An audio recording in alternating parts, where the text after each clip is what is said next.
اللہ پاک اپنے ولیوں کو جو کرامات عطا کرتا ہے اس کے بارے میں بڑی تفصیل سے علماء نے بیان کیا کہ بعض لوگ کرامات اولیاء کا انکار کرتے ہیں، بعض شیطانی وسوسوں کا شکار ہو کر، بعض دشمنان اولیاء ولیوں کی دشمنی میں کرامات اولیاء کا انکار کرتے۔ کرامت کے بارے میں یہ لکھا ہے کہ کرامت ولی کی طرف سے بغیر دعوی نبوت کیے خلاف عادت کام کیے ظاہر ہونے کو کہتے ہیں۔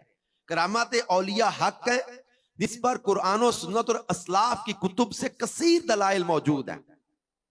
یہ ضروریات مذہب اہل سنت میں سے ہے۔ جو کرامات اولیاء کا انکار کرے اس کے بارے میں جو ہے وہ فرمایا کہ بد مذہب و گمراہ ہو جاتا ہے۔ اب اس کرامت کو سمجھنے کے لیے ہمیں قرآن پڑھنا ہوگا۔ بعض اوقات یہ کہتے ہیں جناب غوث پاک کی کرامت پھر آپ قرآن پاک سے دکھائیں۔ غوث پاک رضی اللہ عنہ حضور علیہ السلام کی امت کے ولی ہیں۔ حضور صلی اللہ علیہ وآلہ وسلم پر قرآن اللہ پاک نے نازل فرمایا، مکمل ہو گیا۔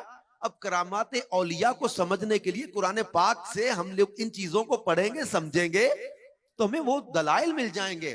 اب اللہ پاک نے قرآن پاک میں پورا واقعہ بیان کیا۔ سلیمان علیہ السلام نے فرمایا، اے درباریو تم میں کون ہے کہ وہ اس کا تخت میرے پاس لے آئے قبل اس کے کہ وہ میرے حضور مطیع ہو کر حاضر ہوں۔ ایک بڑا جن بولا، میں وہ تخت حضور میں حاضر کر دوں گا قبل اس کے کہ حضور اجلاس برخاست کریں، اور میں بے شک اس پر قوت والا امانت دار ہوں۔ اس نے عرض کی جس کے پاس کتاب کا علم تھا۔ اب یہ سمجھنے کی چیز ہے۔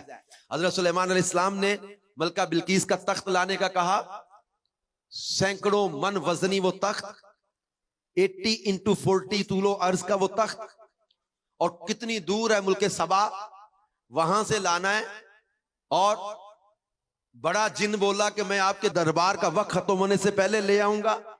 حضرت سلیمان کے دربار میں اب کون بولے؟ قال الذی، وہ شخص بولا، عندہ علم من الکتاب، جنہیں کتاب کا علم دیا گیا تھا، جن کے پاس کتاب کا علم تھا۔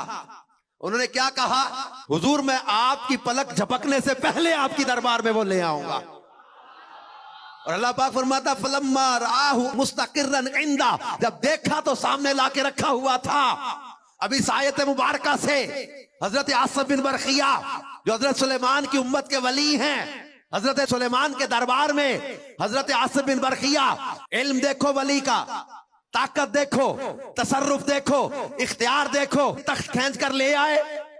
اتنا وزنی تخت، حضرت عاصم بن برقیہ کی کرامت قرآن بیان کر رہا ہے، تو پھر جب حضرت سلیمان کی امت کے ولی کی طاقت کا یہ عالم ہے تو میرے مصطفیٰ کی امت کے ولیوں کے سردار کی طاقت کا عالم کیا ہوگا؟